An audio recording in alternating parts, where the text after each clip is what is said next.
Hello, my name is Brian Clark, and today I'm going to be talking to you a bit about the new SketchUp importer that's been included in the most recent beta release of the Virtual Property Architect client.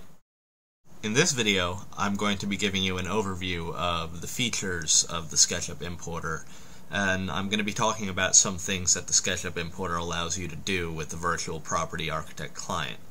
I'm also going to be going over some limitations of the SketchUp importer and of the SketchUp import process that you'll want to be aware of in order to use the importer efficiently and effectively within your scenes and projects.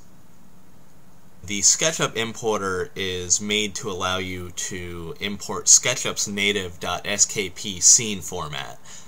This means that any components, as well as any SketchUp geometry in your SKP scene, is taken and converted into real-time 3D geometry, which is then usable within the VisionScape client. Any textures that you've added will also be imported, as well as some basic material settings like transparency. This importer allows you to make your own props and structures in SketchUp outside of the client and to bring them into your scenes and into your projects. And it also lets you use the SketchUp warehouse library as a secondary model library to our own VisionScape model library that we present to you. On top of all this, the importer allows you to use SketchUp as a loading point or a pathway for importing models from other software packages like 3D Studio Max, Maya, Blender, or even AutoCAD. Once your SketchUp geometry is in the scene, your geometry can be retextured using our own high-quality VisionScape materials. Once you've brought in your model, you can apply our bump map materials, you can apply our metals, you can apply our glass materials. We have a fairly robust library that we've put together for you.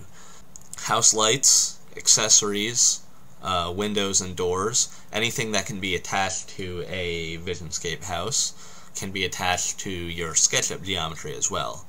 And conversely, SketchUp models can be made to stick to our houses. You can turn SketchUp geometry into windows, into house accessories, into doors, and so on. Once you've imported a model, the model is stored within our catalog for easy access later on down the line. SketchUp models are also embedded into the scene, so when you upload your virtual property, or when you save your .vsa scene file to your hard drive, your SketchUp models that you have imported will be included with that scene file.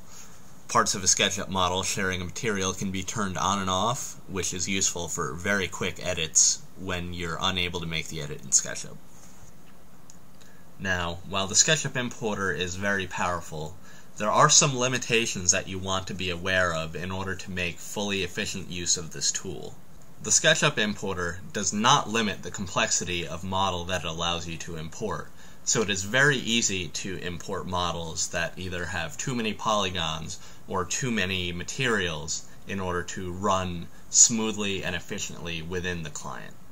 If you import a model that has millions of polygons or that has hundreds and hundreds of textures, in the best cases it will only cause slowdown, while in the worst cases it will crash the client. Large models will also cause your VSA scene files to become very, very large, which can become difficult if you're trying to upload a virtual property to your account on the VisionScape website. Another thing to keep in mind are the limitations surrounding back-facing polygons in a real-time environment like the Virtual Property Architect client. The SketchUp modeler is unique in that it prioritizes ease of use over the cleanliness of the model. And what I mean by that is that it is very easy in the SketchUp modeler to make geometry where the back face of a polygon is actually facing outwards towards the camera. This isn't an issue in the SketchUp environment because the SketchUp environment has a very simple renderer. It's only rendering flat colors and some simple screen effects.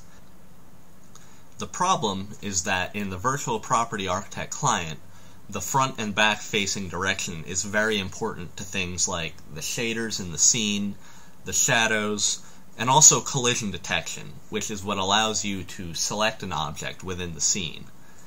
As a modeler, and particularly as a SketchUp modeler, you should get in the habit of doing what you see in this video above, which is to clean up the front and back faces of your model before it's imported into the Virtual Property Architect client. Finally, keep in mind that there are going to be some things that you're going to need to do with the tools and models provided by the VisionScape client. You won't be able to make pools with a SketchUp model because you won't be able to cut into the terrain in order to create the recess for the pool. You're going to want to use our high-quality plants over the plants provided by any SketchUp models. Finally, there are certain functional models like lights, water generators, and fire generators that can only be provided by the client at this time. Overall, the SketchUp importer is going to give you a great degree of power and flexibility to create some very unique projects with the Virtual Property Architect client. We thoroughly recommend that you check out our introductory and advanced level tutorials for the importer just to kind of get up to speed and get up and running quickly with as few difficulties as possible. Otherwise, we're looking forward to your feedback, and we're absolutely looking forward to seeing what you can create with this powerful tool.